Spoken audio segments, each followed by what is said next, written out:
Why is it you and your kids crave fast foods and restaurant meals? On today's episode of Ask Dr. Walt, my guest and I will spill the restaurant secrets and teach you how to beat them at their game. How can you prepare super healthy, fabulously tasty meals that you and your kids will crave? You don't want to miss this episode of Ask Dr. Walt. Today, our health includes our mind, our body, and our spirit. Separating medical facts from fiction is the key that leads to wise decisions about our health and well-being. Unpacking the latest research is vital. Doing what works helps us live our best lives today. How can we live longer? How can we live healthier? Let's ask Dr. Walt on Liftable TV. Hi everyone, I'm family physician Dr. Walt Larimore, and I'm delighted that you're taking some time to join me in my home office as we continue our discussion about some of the essentials of becoming highly healthy. And returning to the show is my friend and registered dietitian nutritionist, Pam Smith.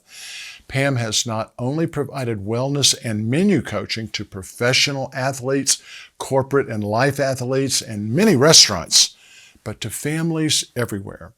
Pam's the author of 17 books and myriad articles for magazines, newspapers, and websites. Her radio, Tips for Living Well, is heard on over 700 radio stations nationwide.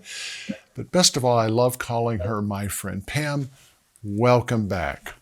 Oh, Walt, it is so great to be with you. I absolutely loved it. Had so much fun the first time, could not wait to be back and yet again be talking about how to really embrace a lifestyle that enables us to thrive, not just survive. So today is going to be fantastic. I'm assuming you couldn't wait. That wasn't a pun. No, but that's good. Anyway. You do well with those puns, yes. So you've dedicated, almost all of your professional career to helping people discover, I love what you call this, delicious wellness. That's a great term. Explain it for those who've never heard that delicious term. You know, delicious wellness is a great term, and to really describe it, it tells a little bit about my background. When I was studying nutrition in school, working towards a degree, I was a chef. I worked in hotel kitchens. I worked in country club kitchens. And I then later worked helping people as their personal chef. It was years later before all of a sudden I had people coming to me, large corporations, saying, we want to learn how to develop menu items that are better for our guests, not little hearts on a menu that says this is low in sugar or low in fat or low in saturated fat, but instead something that would be delicious and, oh, by the way, better for them. Say to their guest, we care enough about you as our guest that we care about your health too. So I started working with Hyatt Hotels and Resorts. I started working with Disney. I worked to create Bahama Breeze, a restaurant that was stealth health. I worked with Darden Restaurants to create Seasons 52, all about delicious wellness, meaning that you don't have to sacrifice craveable, delicious food just because it's good for you. It can be the intersection of flavor and wellness. And that's where I want people to live. You know, I get that for restaurants. I'm reminded, Barb and I was invited to teach a medical conference on a cruise, and there was this extremely healthy soup that we just loved. And so we asked the waiter, we said, does the chef give out the recipes? And he said, absolutely. And I said, could we get the recipe for that soup? He said, absolutely, but let me give it to you tonight because we're real busy at lunch. So that's fine. So when we went to be seated that night, we sat down and he hands us the recipe, and it was a watermelon soup. He said, 64 pounds of watermelon. My goodness. So, I mean, I understand Bahama Breeze and what Seasons 52, Yes. but let's translate that down to, is it possible to prepare those delicious, craveable, well meals in our home kitchen? It really is, and it doesn't have to be difficult to do. It seems like it would be because, like you say, 64 pounds of watermelon.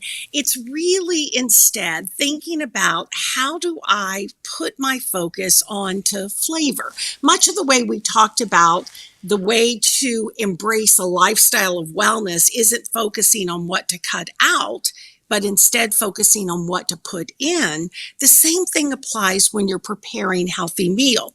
How are you going to build flavor into each and every dish because you're choosing ingredients that are power packed with flavor? Most restaurants get their flavor through fat and salt, period. Pure, simple, and sugar. Always that little touch of sugar. It doesn't just help the medicine go down, it helps people crave dishes more. Well, if those are not part of your tools, what I call the flavor toolbox, instead you start looking at using fruit as not only a sweetener, but also something that gives texture and viscosity and freshness to food. You start looking at herbs and spices and how do you use spice blends to be able to elevate not just the flavor, but it's an interesting thing. When you're spicing your food, you're not just flavoring it, you're also peppering it with health, because spices are little nuggets of wellness. They have nutraceuticals, plant chemicals that we look to things like blueberries and red grapes for, but spices are even higher in those nutrients. So you're getting almost a 1-2 punch, flavor and wellness. And Pam, when you talk about spices, you're not talking about the Tabasco sauce type of spice. You're not talking about increasing the heat, although there's people that love that. You really are talking about finding those ingredients, those spices that taste great to your family. And some of them will taste great to your kids and some of them won't. And you just have to find that out and build that into the busyness of life. Right. Exactly. And you're absolutely right. People tend to think that spicing food means that you're making it fiery hot. And your kids won't like it. Maybe you won't like it. But really, spices are giving flavor.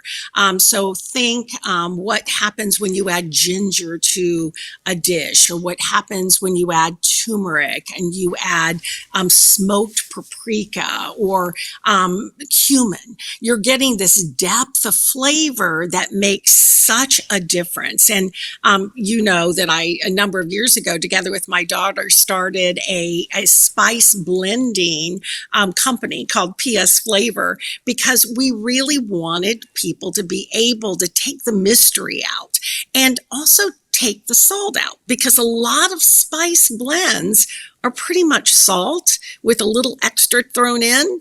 But if you can instead start with those organic spices, the flavors that you get are just over the top. And again, we'll talk later, but my website is loaded with direction of how to make your own personalized spice blends that work with your family. Well, where does the average family start? I mean, you've got a family increasingly using fast foods frequently, not preparing food at home because they don't have time, or at least when they have time, they're not making extra food that they can store. What are some of the simple steps that our average family can do to start changing their nutrition today? Yeah, you named it. People don't have time. I mean, for the most part, they sometimes don't even have time to get to the grocery store. And then let's not even talk about the budget to be able to provide for buying all of those things. And that's where I come down to really keeping it simple. You and I have talked before that the average family, even if they're eating out, tend to only have about 10 meals in their repertoire. They tend to eat the same 10 meals again and again and again and again. So if you could start replacing one of those, maybe not the best of health meals, what you're getting in a fast food restaurant or even a traditional restaurant, that might be a little bit more than you're bargaining for in the salt, fat, calorie range, and start replacing it with just one meal. And so getting a good recipe for that one meal. Again, my website is loaded with recipes. I do online cooking classes. Get with someone you trust that can give you that perfect recipe that can be done in less than 30 minutes. No one has more than 30 minutes to invest, not for the average get a meal on the table. You can make it foods that your family likes, maybe just giving it a little bit of a healthy twist. Your family likes tacos? Great. Do a taco bar, but make that taco meat either a lean grass-fed beef or maybe a lean turkey meat with a good high flavor spice blend. Put out the lettuces and the tomatoes and the peppers. Again, it could be the whole wheat soft tortilla or a whole grain corn tortilla. What you're doing is you're eating foods that your family loves, that you can get out there in a hurry, but are not just familiar. They're flavorful, they're craveable, and they're as good for you as they are good tasting. That's what the Larimores did, following your advice almost 25 years ago when the kids were kids down in Kissimmee. But for example, instead of just cooking one healthful pizza, you told Barb, cook 3 or 4 different ones, cut them up. Don't tell the kids what's in it, but let them taste it and find out which of these do you like the best, which do you like the least, and that's the one or the two. With the taco bar, we've got 3 or 4 different types of tacos we've done. Which do you like, which do you not? And you also said, and this just saved us, was don't just make enough that for that night, but make food that you can freeze, that you can put away small portions, and then that 15, 20, 30 minutes of prep becomes 5, 6, 7 meals. Absolutely. Buying food in bulk can save money. Cooking it in bulk can save time. And then you've got those quick, healthy meals you can pull out of the freezer, heat up, and be on your way. Pam, it just saved our bacon. I probably shouldn't say that. But that's 25 years ago, and you were preaching that before anyone else. Any changes you would make to that line of advice for the family? No, that notion of if you're going to invest time into cooking 4 chicken breasts, cook 12. Enjoy those chicken breasts at that meal. Maybe have 2 more that you can send for lunches or put part of a chicken vegetable soup the next day, and then freeze the remaining ones, but freeze them individually so that you can pull them out one at a time. If you're going to go to the trouble to make a big pot of black beans, enjoy those black beans as maybe a black bean soup for that meal. Maybe it's black bean chili the next day, but then freeze it in smaller containers, freezer Ziploc bags that I keep in just a little packaging shelf in the freezer, because then at any given time you can pull those out. The one thing I would add to it in terms of family, I loved your description of what you and Barb did, and I love that I had a tiny part of it with getting the kids to taste and weigh in. Kids watch cooking shows. They see what the judges do when they're kind of choosing what's the best or what they liked in an item, turning them into kind of judges in their own right, but also helping them to understand flavor. And the very best way to do that, which I would add to what you all did, is get them cooking it as well. If kids cook something, they are much more apt to not only taste that something, but like it, because they've become a part of the process. So starting when they're toddlers, getting them part of the cooking process. Maybe it's putting all the lettuce in a Ziploc bag, closing it up and letting them shake it. Anything that can get them involved allows them to become part of the meal process. And it pays off big time when they become teenagers. Oh, and when they're young adults, it was the next direction I was going in, because you taught us if the kids help buy the foods, they learn about finances, they learn about budgeting, they learn about comparative pricing and checking food per ounce. That's just great school lessons. And then Right. when they come home and help in the preparation, once again, they're learning math and measurements and putting it together. And it allowed Barb or me to say, hey, how does this taste? Do we need a little bit more of this spice or a little bit more of that? And it actually became fun. Can you do that every night? No, of course not. But you can start out once a week or maybe once every 2 weeks and then build it up over time. It takes the term family wellness and deliciousness and kind of puts it together, doesn't it? It really does. And it really just changes. To me, the thing that pains me so as I look out at the landscape of family meals across America is that they don't exist. I mean, the people that bring home food from takeout and one kid takes what they ordered, the other kid takes what they ordered, they go to their rooms and are on their devices. That's not the family meals that we certainly grew up with, and we were very blessed in that. Not the family meals the Cleavers had, as I talked about before on Leave It to Beaver, but it's what's happened. And to be able to come together to not just sit together and eat together, but even prepare that meal together. Those are the memories that not only last, but make an imprint that really does change the course of, as you said, family wellness. It just it just takes on a higher power and meaning. Oh, absolutely. In fact, if we look through Scripture, all the festivals we see were meals and tables. Yes. The Last Supper was a meal. The miracles occurred a couple of times at meals. And in heaven, we're going to have that great feast.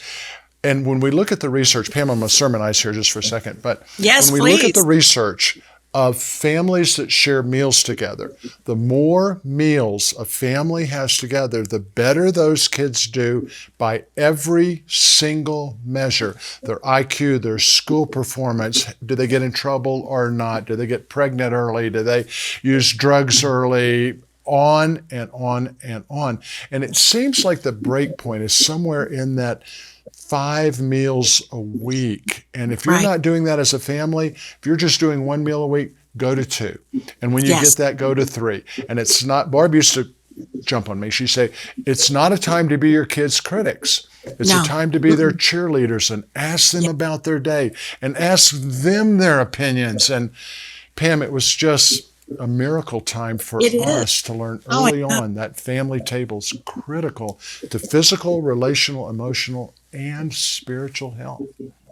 It's interesting because one of the things that we do a lot in medicine is we look at population groups throughout the world that tend to live not only longer lives, but better lives. We've talked about it before, the blue zones, and certainly one of them that's so celebrated is the Mediterranean lifestyle. And it is a lifestyle, it's not a diet, but one of the hallmarks of it is that they enjoy meals together, not just eat together, but they enjoy meals together. And you're right, it's not the time to bring up what your kid's doing wrong, or maybe what you didn't do for your wife, or your wife didn't do for the husband. It's a time to really celebrate. And if we can come back to family meal celebrations, come back to the table, I truly think that maybe that's where world peace is going to come. I think you're right. In fact, you and I have both had the privilege of traveling, and you talk about the Mediterranean nutrition, Mediterranean diet of the countries around the Mediterranean, and yet when you eat dinner in Spain, it's completely different from southern France. It's completely different from Italy or Greece or Morocco or Libya or Egypt. There's some similarity of the food types of having good foods, but it does center around that family table. And in most of those countries, a multi-generational table where it's not just nutritional health, it's relational and spiritual health all combined. Yeah. Pam, you mentioned the flavor toolbox. I want to come back to that. Yeah. It's what I use with the chefs that I work with as I'm developing with them and for them new menus or new kind of menus of the future. And it's really thinking, how do I build the most flavor into everything that I'm doing?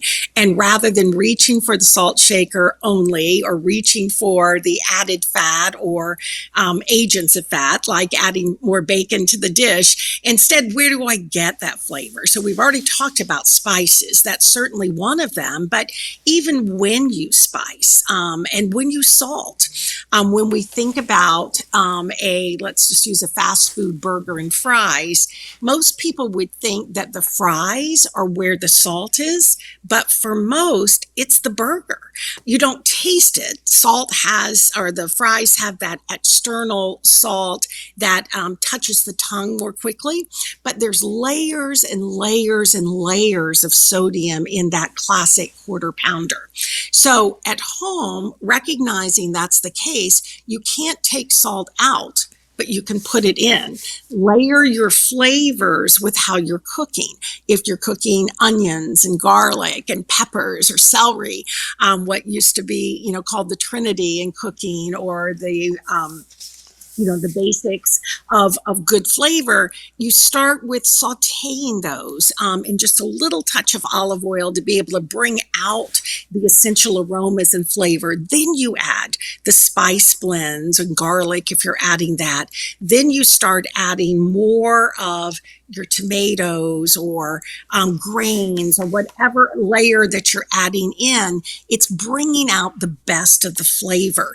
Knowing that, as I mentioned earlier, that there's also some things that are real flavor enhancers. Fruit, for example, brings out the essence of flavor. So if you think about a salad, an arugula salad that might have some feta cheese, if you add watermelon to that, you get not only this incredible freshness cue, but you also get this celebration of flavor in the dish itself. Adding some red tart cherries to a kale salad, the bitterness of kale ends up being counterbalanced by the sweetness of that fruit. Really, really powerful. If you do use heat, like hot sauces or things that have a little different kind of hot spice to them, again, recognizing that when you add those is important too. Sometimes for families, better to leave those on the side as a condiment for maybe that fiery taste bud to like, but it's not interfering with the kids' enjoyments of the dish itself. It's also thinking about, what's on the plate. It's the balance of it all. Textures are so important. If you're having something that is crispy, like a salad and fresh, then having something that is a little bit creamy, like a polenta or potato, along with your protein. It's always thinking about the contrast of cold, hot, crisp, smooth. It's all about enjoyment. And I'm going to tell people how to get information on that. But first, just a couple of final questions. We have just a few minutes left, Pam. The first, and this is a very common question here on Ask Dr. Walt, picky eaters. What advice do you have? And sometimes picky eaters are 4, and sometimes they're 94. So what are some tricks of the trade for those of us that are preparing food for our family? Well, I think it goes back to some of what we said earlier. It's getting that picky eater involved in the process. They said no to it when they were 4, and yes, maybe they're still saying no to it when they're 44 or 94, but getting them involved in it. Maybe the way they've had beets was horrific when they were growing up. It was these pickled canned beets. But again, saying, let's try them in a different way. Let's roast those beets. Let's put them into a salad with thin slices. Maybe they've never liked watermelon, but maybe they've never had it in a dish. It's learning how to get the taste buds open to something new. And as we know about taste buds, every exposure will end up having you enjoy that food a little bit more. You just got to start. Pam, final words of encouragement to mamas who are dads who are pulling their hair out with how to get their kids to crave food at home? What would be your final blessing for them? Yeah, take them to the grocery store with you, send them with a letter A and have them look and pick out the things that start with A, be it apples or asparagus or artichokes, and have them be a part of learning how to put those together. And if you've got a picky adult, maybe have them be a part of it as well. The most important thing is understanding that cooking a healthy meal isn't just about getting nutrition into you. It's instead a celebration that has an impact, spirit, soul, body, relationally. People are, especially middle-aged and above, are concerned about Alzheimer's. They're concerned about dementia. They're concerned about heart disease. They're concerned about cancer, whether it's prostate cancer, colon cancer, breast cancer. Everything we're talking about actually can be preventative. Now, not for everyone, but in general, our brain is what we eat. Our heart is what we eat. And I want to thank you for joining us to help us. Now, I do want people to know how to get those recipes, how to get those cooking classes, how to find those books, how to find the Smart Way program. What's the easiest way to get more information? Probably the first stop is my website, which is pamsmith.com. I do a weekly show on Instagram that's called Pam Smith Flavor. And Pam Smith Flavor is on every Wednesday. I do Facebook Live cooking classes. Start with pamsmith.com, and that will take you wherever you want to go, even into learning about spice blends. Well, yeah, and not only how to make them, but if they don't want to make them, they can actually purchase spice blends that you've helped design, and then the books are there. Right. And so pamsmith.com. Pam, Happy New Year. Thanks for being with us. I look forward to our next visit. I look forward to it too, Walt. Thank you so much. May it be an amazing year for all. Oh, thank you. And thanks to each of you for joining us for this episode of Ask Dr. Walt. And I'd love for you to drop by my website and sign up for my free daily email. It's drwalt.com. That's drwalt.com. And until our next visit, let's eat better and let's move together toward true health physically, emotionally, relationally, and spiritually. And to that end, my dear friends, I pray that you may enjoy good health and that all may go well with you, even as your soul is getting along well. See you next time.